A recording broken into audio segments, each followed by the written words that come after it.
From inside the warehouse at Oriole Park at Camden Yards, it is the MASN All Access Podcast. Paul Mancano and Bobby Blanco. Bobby, breaking news right off the top. Yes. Trade deadline. Come and gone. Biggest move of the day around baseball by far. Zach Greinke. Dan Straley. Dan Straley. Traded Not Zach Greinke. to the Philadelphia Phillies for cash. Could have sworn it was Zach Greinke. But yeah, Dan Straley takes the cake, I guess, for the hottest name dealt this trade deadline. Easily. Going up I-95 to the Philadelphia Phillies for, say it again, cash. Yep, just straight up cash. So the Orioles not making a big moves. None of the major league players on the roster were touched. Rakubaka was informed that it was a minor deal, and that was about as minor as it can be. I always wonder, they say cash, and that I assume it's like literally bills. Just like, like in the movies when someone has like a briefcase full of cash and they just unload it and then they like flip it open and it's just like a bunch of $100 bills tied together with rubber band. That's what I assume is like being FedEx right now to Oriole Park from Philadelphia. I think there's a guy at 30th Street Station right now carrying that briefcase and he's like sitting on the train and he's got it right in front of him. Right, like a 3-button suit, all black suit with a bow tie, like minding his own business, just sitting at a station and somebody coming straight to Camden Yards. Some nice woman walks by. He's like, "Hey, is that seat taken?" Yes, it is. This train is going. He looks Baltimore. Pleasant, but he's like hard. He's hard inside. He's the one he's the cash deliverer. And the briefcase is handcuffed to him, so it's like it can't, like, you got to cut his hand off to get to that money. Major League Baseball is does not mess around when it comes to the trade deadline. Let me tell you what, it is a serious organization. Dan Straley, of course. The biggest move, the only move that the Baltimore Orioles made today. If you're watching our trade deadline show on the MASN Orioles Facebook or Twitter or YouTube accounts, you saw us break it down live. It did happen before the deadline, of course, but was not broken until several minutes after the trade deadline. It was a deadline, Bobby, in which we thought, well, at the very least, they'll probably trade Michael Givens. But they also could trade Jonathan Villar. They also could trade Trey Mancini. They also could trade, who knows, Renato Nunez, Hanser Alberto, any number of guys who might hold value. And instead, Dan Straley is the only guy who goes, and he goes for cash. Yeah. Not nearly as many deals as could have been made. The bare bones. Yeah, I think this is more of a detriment to... The Orioles didn't really have, aside from maybe Trey Mancini, the Orioles didn't really have any players that were that enticing for guys. Yeah, that's a good word to have. Enticing for other teams to come and get players that, they could maybe help, but for these competitors, these teams that are looking to make deep playoff runs, a run at a division title, World Series, a pennants, all that stuff. I don't see any of these guys being the guy that can like put one of these competitors over the hump, like maybe a Trey Mancini, but even then, his value more relies on his contract and how lengthy he's controllable for a team to have. And he went through that huge slump. What was it? Late June into July. But he's been playing a lot better as of late. Orioles are coming home. Obviously, they didn't play today. I thought it was funny that a lot of players are like, oh my God, Trey Mancini's on the lineup today. Well, they're not playing. So that was a good bit. But I think if you look across the board, a lot of these guys weren't that appealing. And I trust Michael Elias and his people, Sig Mejdal. They probably listened to a lot of offers. They fielded some phone calls. But at the end, nothing that was worth the returns.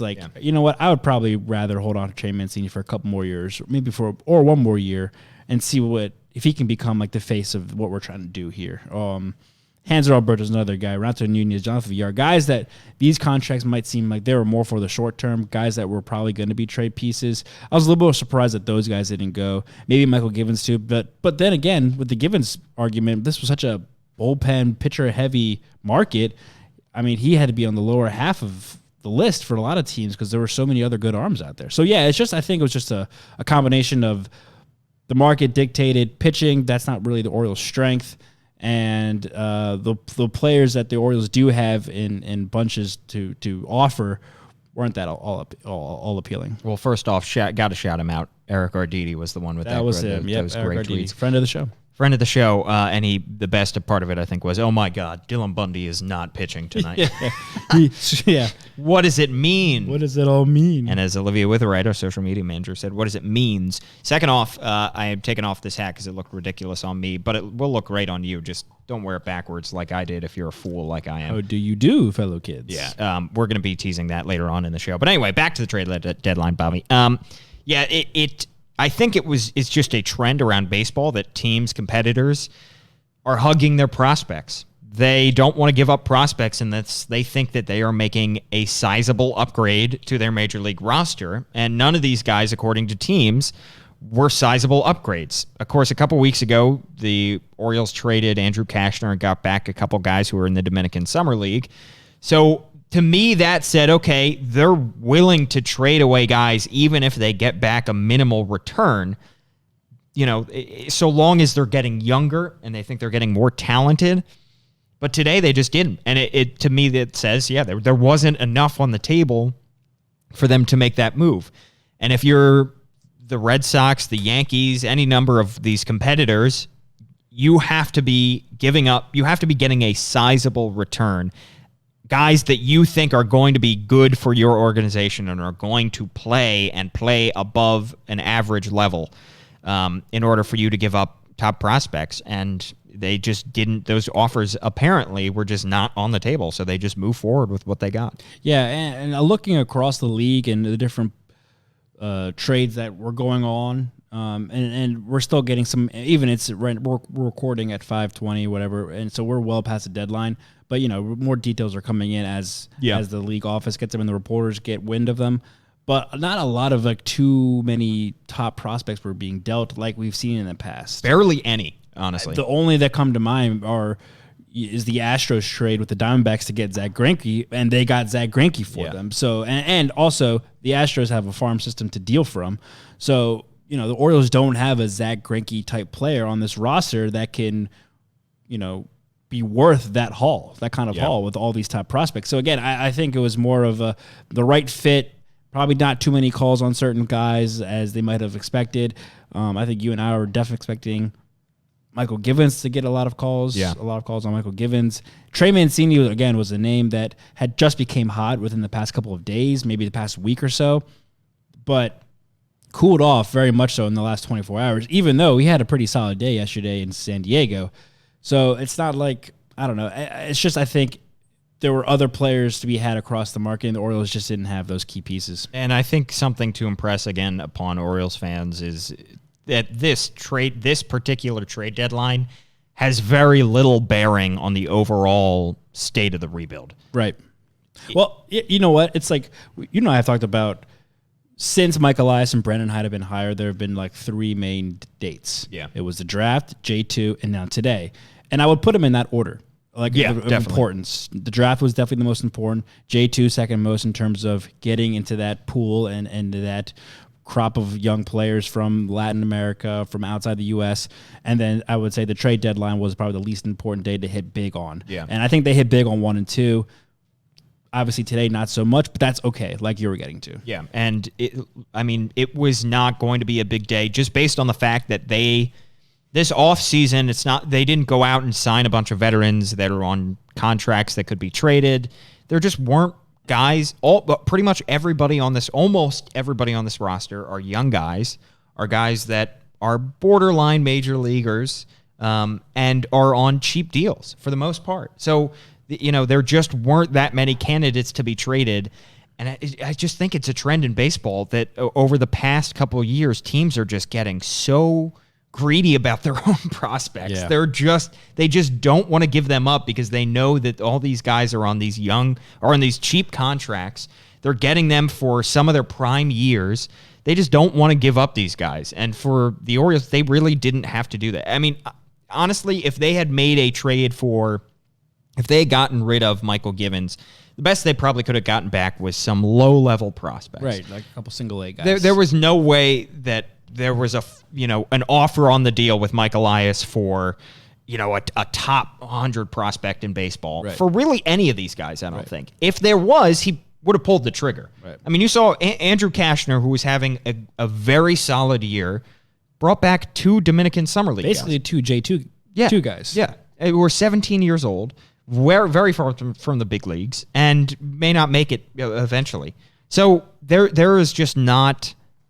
Teams are not willing to give up these guys. And this is a deadline that, like you said, Bobby, this is the third on that list of they have... The draft June 3rd was by far the most important day for the Orioles front office. Yeah. Because you have to knock that out of the park. Yeah. And Adley Rutschman was a great pick, and he is obviously going to be much more important going forward than anybody that they might have gotten at the trade deadline.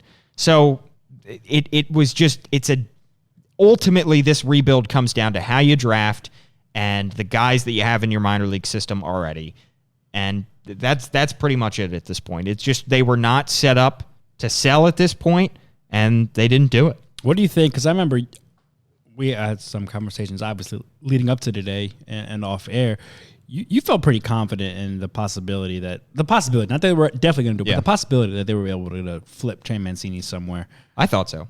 Where do you think do you think it was just a lack of suitors? Do you think maybe Trey Mancini became not as appealing to other teams, excuse me? Yeah. I mean, I would think if I'm a team, this is a guy that, one, he's controllable, two, he's producing a lot right now, take away his slump, he's having a pretty solid year, and three, he's the leadership type of guy. I mean, this is a guy that this mantle of leadership here in Baltimore has been thrust upon him, and he's handled it with grace, and he's been doing a great job with it. So it's the kind of a guy that's like, hey, if the Orioles are willing to deal this guy, let's go try to get him, because he's not just a rental, he's a piece for the future that can contribute to this postseason run and runs in the future. And I think there were a lot of people that were saying, well, his value is never going to be higher. Well, we don't know that. Yeah. We really don't know that. And I remember people after his rookie year, in which he had 24 homers and he hit 293, people saying the exact same thing of we'll probably never see another year like that from Trey Mancini again. That was a little bit of a fluke. Well, he went out this year and he proved them wrong. Yeah. So to me, he is a guy that he's under contract. They can do, if they want to get something for him eventually, they can do this deal in the winter. They can do a deal next trade deadline. They could do a deal next offseason. There is time if they want to make sure that they get that deal done and get that deal right with him, because he's under contract for a while. He's still on a very cheap deal. And who knows? His value could go up. You never know. If he continues to hit home runs, if he continues to hit around 285, he probably will have the same trade value now as he does in 6 months or a year. Yeah, and again, I think he was a hot commodity that probably we'll never know. I mean, I think we're supposed to hear from Michael Elias within the coming days. Usually, general managers speak tomorrow. Speak right after the deadline, whether they make deals or not. And so we'll get a better sense of how this kind of process played out with teams fielding about Trey Mancini and others. But I'm definitely interested to see how other teams approach the Orioles about Mancini and Michael Givens, those two top guys. But what about guys also like Dylan Bundy, who people thought, hey, he could be a sneaky trade value guy who has proven to have some good stuff, just hasn't been consistent enough or healthy enough for a long time. Can maybe be a piece for a team down the line and just for the next couple of months into the postseason as maybe a fifth starter or a bullpen arm, something like that, or emergency pitcher. I was just curious to see how this whole process over the last 24 hours here has kind of played out as the deadline approached and came and went. And I think Bundy probably came down to injuries. If he had been healthy, maybe they would have traded him off. But the one I think still is that the two that are probably the most surprising is VR and Givens not going. Because Mancini, you could maybe even talk yourself into him being a part of the future eventually when this team gets back into playoff contention. But VR, you can't really talk yourself into that. So I thought, and Givens, you can't really talk yourself into that. Those guys are pretty clearly not going to be on this team when the team is good again. And VR cost a little bit more. He's owed over $5 million, was a non-tender candidate is probably going to be a non-tender candidate going into next year. So those two names are the two names that I'm most surprised were not dealt. But again, we don't know what offers were on the table. And we're going to hear stuff from Mike Elias, obviously, and he'll give his explanation. But ultimately, he's not going to say, oh, well, they offered their 10th prospect. And right. Yeah. Yeah, we're not going to get too into the nitty gritty about it, but we'll at least hear, we had some. I'm just curious as to, because building up to today, it's all been speculation. Yeah. He say, she said, all of this. Like, the Orioles are fielding offers on Trey Mancini, whoever. I'm actually now curious who actually got calls. Who did they actually get calls on? I'm assuming Mancini, Givens. Was there a third or fourth guys like a VR? Yeah. Like a Bundy, maybe even sneaking in there Hanser Alberto. Yeah. Who else were the Orioles fielding calls on that they weren't able to make a deal for?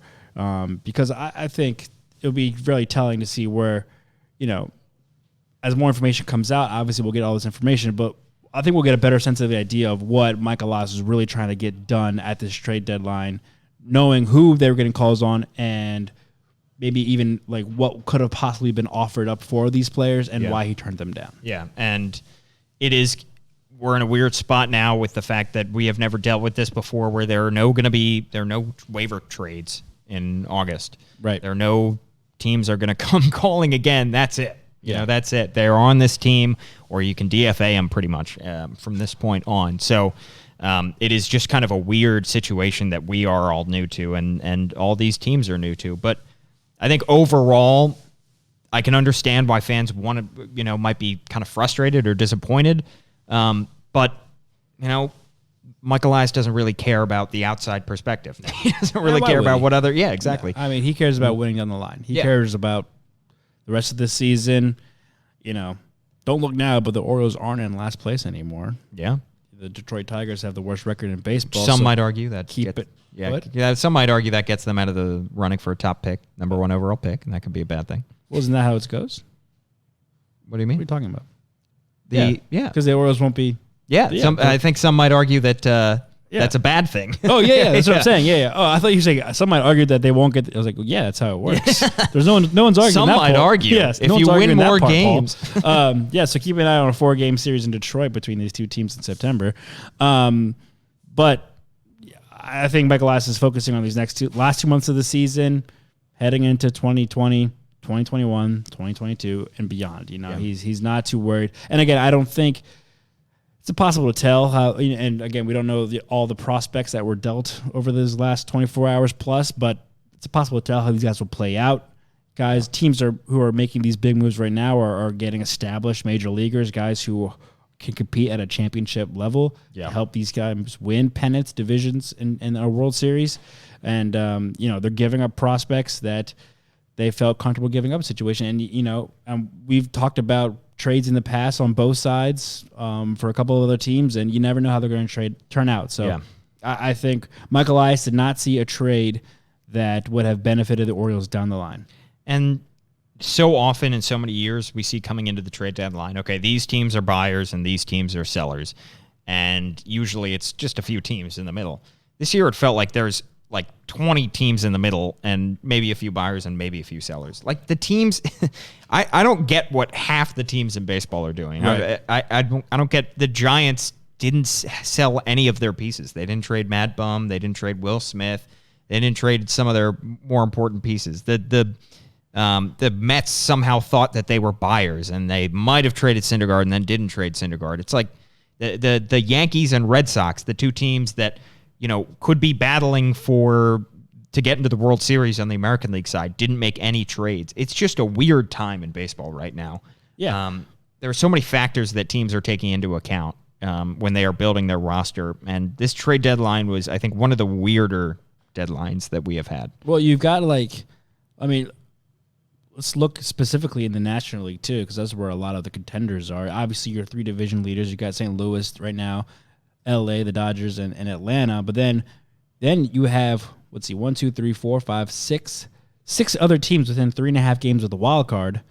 Yeah. Plus a handful, let's say 5 more teams that are within shooting distance, like 5 to 7 games. Yeah. And then go to the American League, 3 division leaders, 2 wild card teams. Tampa Bay's a half game out. You got the Red Sox, you got the Red Sox 2 games out, but then you have the Angels only 5.5 games. So there are a bunch of teams that are within shooting distance of playoff contention, And like you said, they were just kind of standing in limbo. A lot of people, all right, will they or won't they? Are they going to buy, sell? Because they just didn't do anything. Right, or that.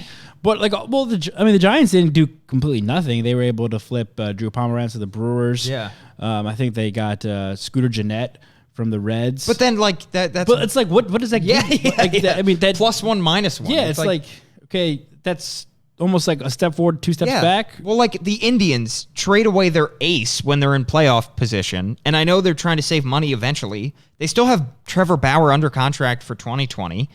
They trade away their ace, and they get back 2 months of Yasiel Puig. So, like, it's just, what are these teams do? Like, the Diamondbacks trade Zach Greinke, but then they get back Mike Leake? Like, yeah.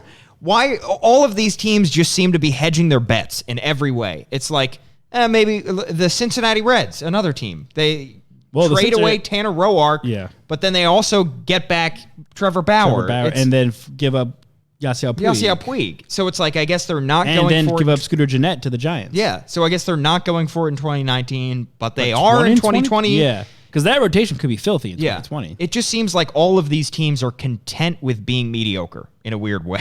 A lot of these teams. Or just like, I don't know. Maybe they just have a very specific plan of what we need. Like the Diamondbacks, starting pitching is not what we need. But then they got Leak. Yes, I don't know. And even like the Reds, like they just traded for Roark, they just traded for Puig, and then they're giving them Diamondbacks are obviously. I mean, the National League West is done. The Dodgers have won that, but they're only 3.5 games out of the wild card. You trade your ace to get back. I mean, Leak's a solid pitcher, but he's not Zach Greinke. No. And then if you're the Giants, maybe just to clear cap space. Or there's no cap space to clear. And then if you're the Giants, money? like you trade away Pomeranz. So are you selling? But because if you're selling, you should have traded away the guys. Bumgarner, Will Smith, the guys who are on expiring contracts. Unless you think you can re-sign them and have another mediocre team again next year, like they're.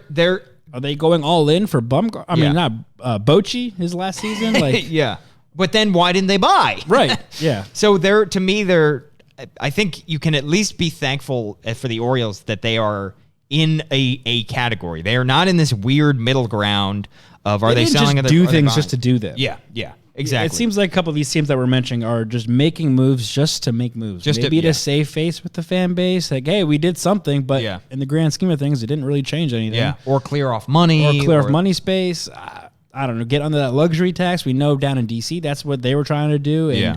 And Mike Rizzo did an incredible job of finagling that, getting 3 relievers to help that bullpen. But yeah, I mean, it just seems like a lot of these teams made moves just to say they made a move. Yeah. And all right, let's look at the standings as of July 31st. There are obviously games still to be played tonight, but Yankees, Minnesota, Houston are division leaders, Atlanta, St. Louis, the Dodgers division leaders, and your wild cards are the Indians and the A's with Tampa Bay out of it, the Cubs, Philadelphia, and Washington and Milwaukee right there.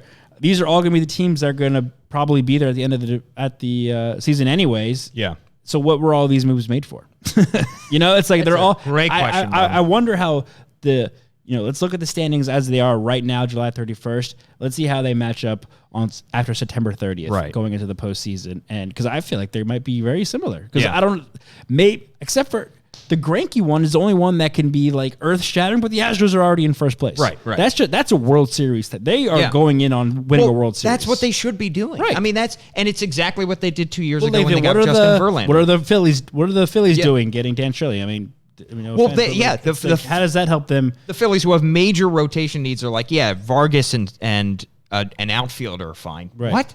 And the Boston Red Sox, who did nothing, they're still 2 games out of the AL wild card. It's like, well, you're clearly not good enough now to be a playoff team. So then, are you selling? But you didn't sell anybody. Right. So I wonder if that was like, because I think we've seen this a couple of times. Like sometimes teams make moves based on what their rivals do. Yeah. Like, is the Red Sox staying pat?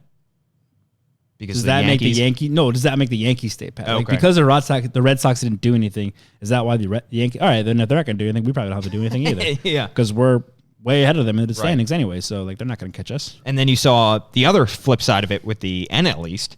It's like right. Maybe Everyone it's like moves. The Phillies make a move. Okay, we'll make a move. Yeah. It's like, but I mean, the Braves actually made good moves. Yeah. I mean, they got 2 really good relievers for the back end of their bullpen, and they need it. Yeah. Again, the Nationals made moves that they needed to make while also dealing with their limitations. And, I mean, the Phillies, they need starting rotation help, but Dan Straley, is that really going to push that rotation over the top and catch Washington and Atlanta? Well, I think it's frustrating as a fan when your team sucks. It's another thing when your team is mediocre and going nowhere. Oh, that's purgatory. I think that's not even that's like hell because you're not bad, but you're also not good, and you have no chance of getting either way. It's better to be bad. It's better to be in pure hell than to be in purgatory. Right. Because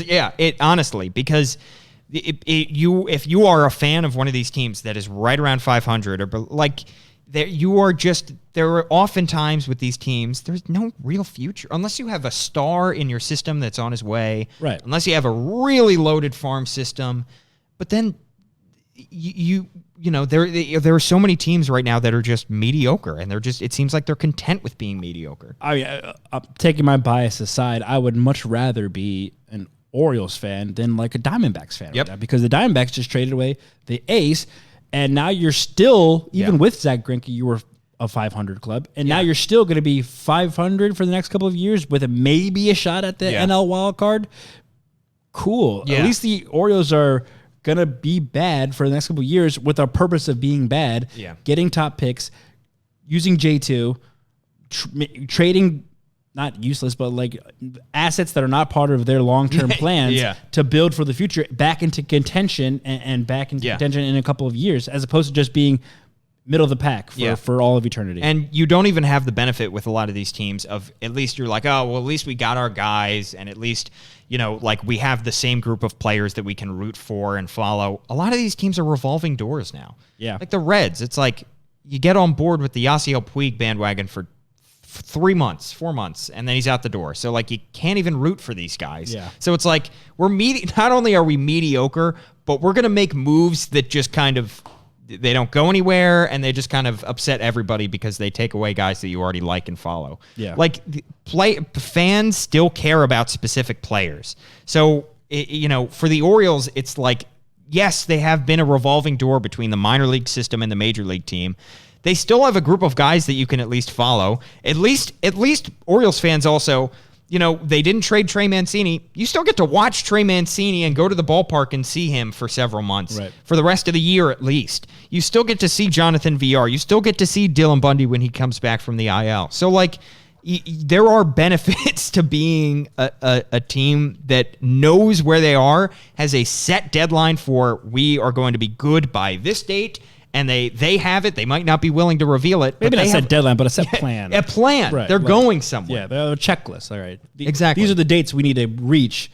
These are going to eventually add up to us being good again. And I don't think, I mean, we haven't really seen him in this scenario, but I can't imagine somebody like Michael Elias just being content with mediocrity. Right. Like they want to win championships. You can't just win championships by just having this revolving door of mediocrity and just, all right, we'll just make another trade and maybe we'll catch a wild card spot, but probably not. It's like, what are you doing? Well, to your earlier point about guys like Trey Mancini, I mean, that's why we've always said all along, it's going to have to take a deal that blows Michael Elias out of the water to trade this kind of guy. Not just because he's controllable, his contract is favorable for the Orioles or whatever team he's on. Not because of his production, just because of like the type of player he is. Yeah, or a guy you could build an organization, a guy that is like this, like face you want as the face of your rebuild or your franchise for years to come. You know, I have friends that are big baseball fans in this area, and they like Trey Mancini a lot to like Ryan Zimmerman down in Washington, D.C., a guy that was there through the tough times, but stuck it out and reaped the benefits by being competitive for the latter part of his career and being the guy that younger players, these young studs that come up through their system, look up to and as a guidance and someone, hey, if you stick around, if you tough it out, you're going to get some rewards down the line. On a personal note, I love that he's sticking around because he's a great dude. Oh, yeah. I mean, I think everyone in this room is happy that Trey Mancini. We looked at the comments on our Facebook live show during today. Everyone was pleading, please don't trade Trey Mancini, and he ended up saying. And he's never like turned down a request for one of our dumb MASN All Access shows. Or one of our dumber MASN All Access podcasts. Yeah, so the Orioles pretty much stand pat. That's pretty much all we can say on the topic. Yeah, Dan Trey to the Phillies for cash, and that's about it. That's about it. That will do it. You saw me wearing a pretty dumb. I was wearing it in a dumb way. It's a great hat. No, it's a cool hat. I just look dumb wearing it. I kind of wish these were almost like the. Where are we at? Right here. I kind of wish these were like an alternative hat that the O's could wear. Like I've always loved the Baltimore and Maryland flag logo they have on their sleeve patch. Yep. So these hats are available this weekend, I believe, right? Sunday. The first 25,000, 15 and over, and then 20,000. kids run the bases on Sunday also at the home game. The Orioles are back from their West Coast trip, so make sure you hit the ballpark on Sunday to get this dope hat.